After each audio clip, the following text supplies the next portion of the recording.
Hey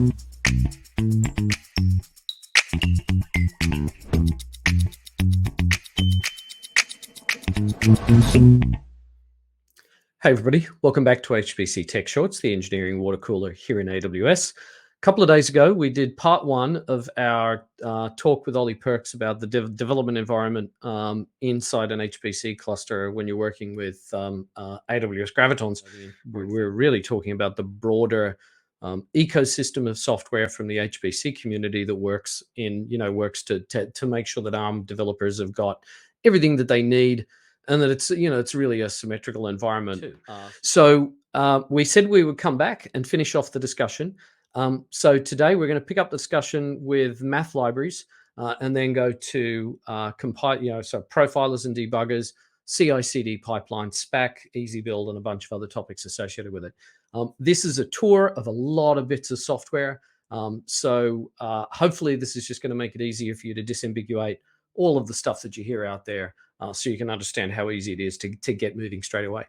We'll pick it up in the middle of the discussion. Hope you get a lot out of it. I mean, as you can see here, there's a pretty comprehensive community stack of BLAS, LARPAC libraries, FFT libraries. And then I think where there's some really interesting mileage is actually in just standalone optimized math.h functions. So this is your transcendental functions. Right. So the ARM performance libraries are obviously something that we're going to champion. It's ARM's maths library solution, and it ships with a pretty comprehensive set of function implementations that are heavily optimized for common microarchitectures. So this definitely includes things like the Graviton 2, and when we get onto the Graviton 3, there's a lot of optimization that's happened specifically for that. Right. So this is a really good entry point for people. And I mean, that's a software engineering team that exists, that's maintaining that as a product. It's not that one's not a community effort. No. That's not to take anything away from community efforts, but it's actually got a full-time team behind it that are fretting about it every day to make it better. So that's kind of a differentiator, I guess. All right, now so the ARM products don't stop there. Right. It's I couldn't give a talk without mentioning ARM Forge. So 2 products. So you've got DDT, which is the debugger, and Map is the profiler. And this is just a nice little screenshot of Map doing some Python profiling. So it's not just the kind of traditional HPC, C, C++, Fortran languages. There's nice Python interpretation in there as well. And obviously this isn't the only profiler that exists on ARM, but again, this is coming out of the ARM team. So this is supported as a first-class citizen. Absolutely. And this is a tool with an incredibly good reputation and a long history.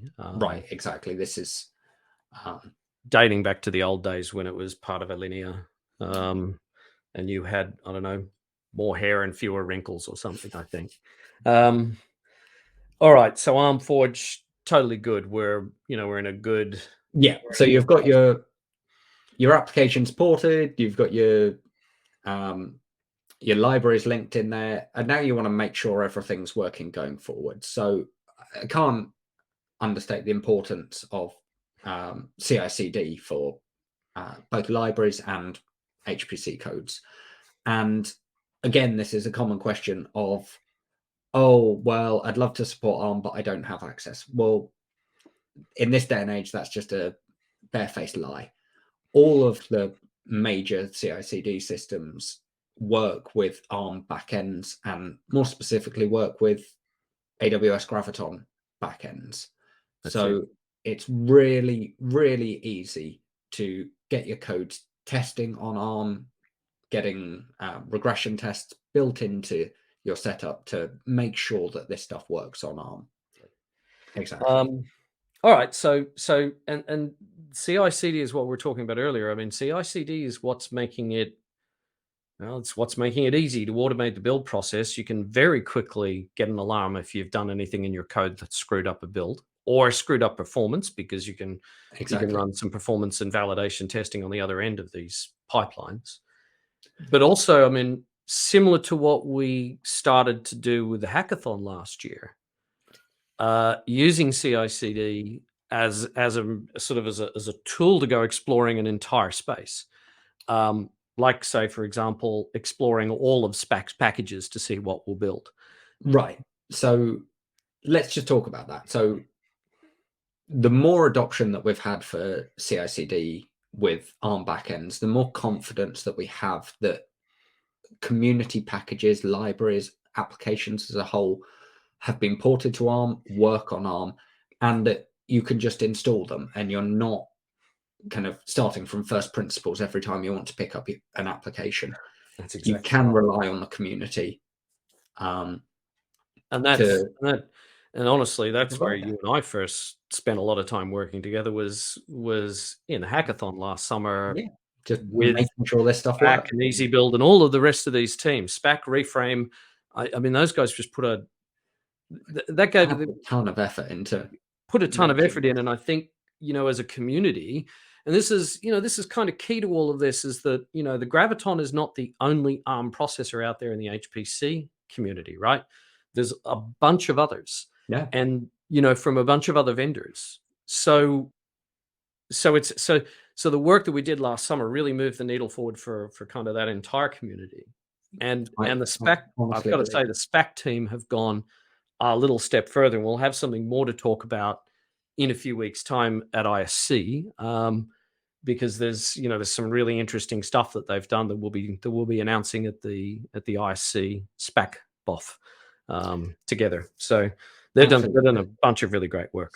But now we're in a day and age where this isn't a niche architecture and it isn't an unsupported architecture. So you can pull up what are now industry standard software package managers for HPC and just install for ARM. And the packages in there work, they've been tested, and you can build out full application software stacks incredibly easy with the confidence that you're not the first person to have tried this. And that's exactly right. And in fact, I was talking to the SPAC team a couple of days ago. They are automating builds for like literally thousands of packages at the moment. This is the thing that we were talking about earlier. This is them exploring the problem space of what builds and what doesn't build, what works and what doesn't work on all of the different architectures. They're finding an incredibly high success rate, by the way. Things just work. yeah. But more to the point, it's very easy to find out the bits that don't and get them fixed pretty quickly. So, but they've got some terrific numbers to talk about. Again, we'll get together with them at ISC and we'll make sure that we do a tech short afterwards to give everybody to loop everybody into what we're doing. All right, so we're pretty comprehensive. We've worked our way through the whole software stack. We have hopefully been really, again, reassuring to people that there's nothing wildly different or novel about this. It's all the operating systems you're familiar with. So much is the same for people adopting ARM as it would be on x86, that there's a really clear path to get people on and get people using it. And you just shouldn't be afraid to pick it up and have a go. And obviously, if you have a different experience, there are things that you find missing, then that's what we're here for. That's it. As a community, exactly right. Reach out to us, let us know, shout at us, beat down the door, and we'll get this fixed. I mean, this is... And so I think, to that end, I can see, for example, us doing another tech short on remote VS Code.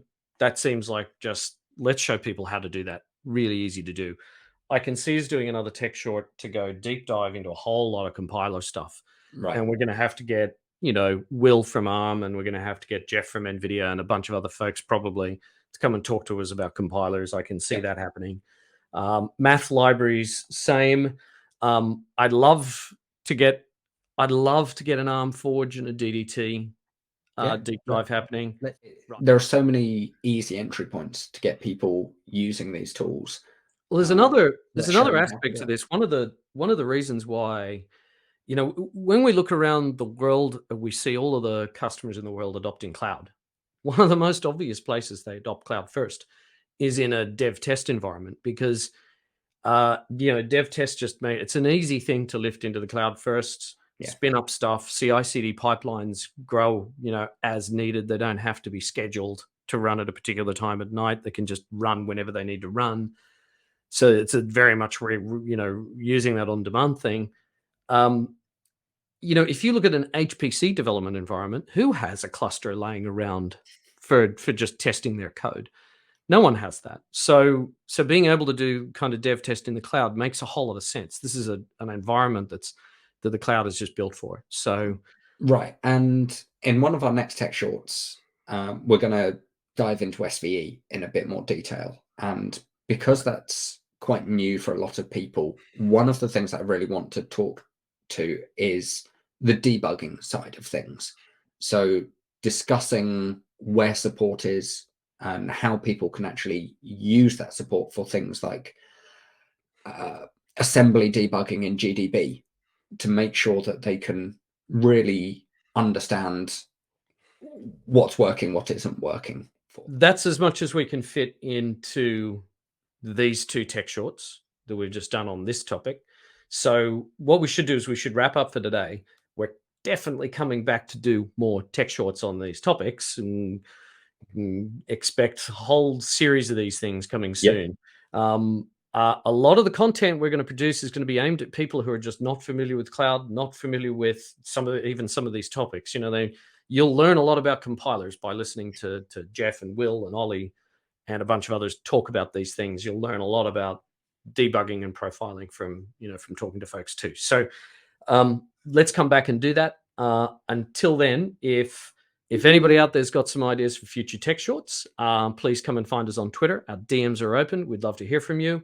Until then, Ollie, thanks for coming along. Thanks for having me. Bye.